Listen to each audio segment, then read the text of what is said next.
Garbage piling up? Dead bodies in every building. Not enough goods to sell? Everywhere you look, the roads are backed up with traffic, and your city is grinding to a halt.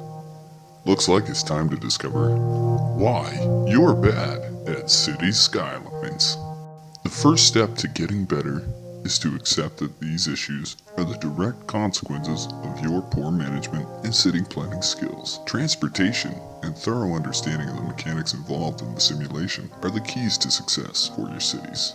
When you plan out a settlement, you must pay careful attention to the overall layout and function of each part of the city. Think to yourself, what are the purpose of these roads? Where do people need to go within the city? Who will be using these streets? And what is the most efficient route that they can take? Answering questions like these will help you to grasp the intricacies of your already established cities and allow you to plan future expansions much more wisely. Roads are the basis of every city that you will build and are the most important element to an effective city. Every additional form of transport must work in concert with this foundation. The most basic way to establish a road network is to imagine a hierarchy, starting with regional connections, then major arteries, their connecting roads, and finally, local streets. The purpose of this layout is to allow traffic to move at a higher rate of speed in the longest stretches of road with the fewest interruptions, then exiting to a street connecting to the neighborhood of their destination, and finally to the local road, which their endpoint is directly connected. It is equally important to understand the function of each area in the city, as this will determine the specifics of the road layouts. Following a similar line of thought, you'll need to ask questions about who lives here, who works here, are there shops here that will require goods, how do people get to their jobs that are in this area, how will freight be moved into the commercial zones, if the industry needs to ship freight out of town or to another area of the city, how can they do it most efficiently? Do the residents, industries, tourists have alternate forms of transportation available to them? Where are services located in these areas? Of course, we know that fire services and health, etc. always require the roads. With this information, we need to allow adequate access to every local road in the entire city. Different types of roads do not exist in this game simply to arrange a hierarchy of roads, which they do quite well. They also allow an effective mayor a great deal of control in deciding how each agent will determine the route to any destination within a settlement. The fantasy that simply adding more lanes of road in a given area will relieve traffic congestion is a novice mistake.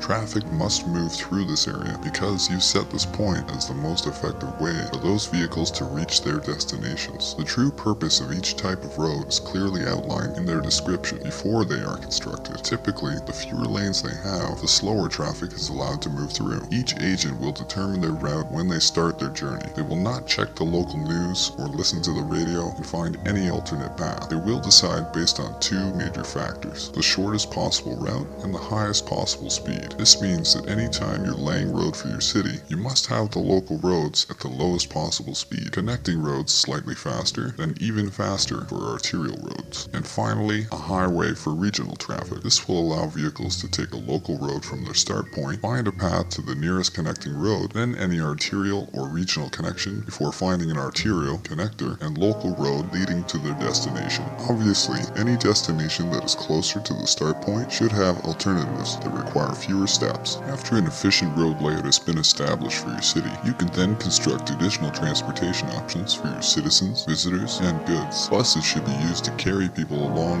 local roads and connectors to the main points of interest, anywhere within the neighborhood that is too far to walk or more than a couple of blocks. Subways should move people from one neighborhood to another entirely. These lines typically act as an alternative to arterial roads. Due to their noisy nature, it is usually best to avoid putting them near any residential areas. This means they are best suited to areas where connecting roads meet an arterial road. Railways are an alternative to the regional connections which run through the city. They are not to be confused with subways. Their purpose is to bring citizens from one end of the city to another with as few interruptions as possible. This means long lines which run along highways and follow a similar pattern to the exits which already exist. Ships simply take citizens out of the city as a direct regional connection. These different forms of transport are meant to directly connect to each other in the order they are presented during gameplay. Although some exceptions can occur, to avoid many congestion issues, it is best to follow these simple rules. Don't build a harbor and connect it directly to a local road or with a bus stop and expect everything to work itself out. It is meant as a regional connection. This means it requires either a direct highway or rail station nearby to allow the most efficient dispersal of citizens to their destinations. Cargo works as a much simpler beast when compared to citizens, but has unique challenges involved due to the limitations combinations of transportation available. Freight must move from regional connections along highways, railways, or ships, along arterial roads or rail, and finally along connectors and local roads to the business or industry in question, before heading back. As the city grows, it will require very careful planning to avoid congestion problems from the requirements of a robust commercial sector. No matter how you arrange these zones throughout each neighborhood, you must keep the shipping hierarchy in mind. Each cargo vehicle simply wants to take the shortest and fastest possible route to their destination and back. For these reasons, it is best to allow as many possible paths for cargo to get to each commercial sector. Use cargo ships to connect them to the highways or rail lines, from there to your arterials or more rail lines, and finally to the connectors and local roads. You can use a policy to force trucks to avoid streets where you specifically do not want them to travel. However, with an effective layout, this will be unnecessary. When placing commercial zones, keep in mind what traffic will have to compete with cargo for use of these streets. Having commercial in many different areas throughout the city with an efficient layout will allow you to control how much cargo will have to use your streets. Armed with this knowledge,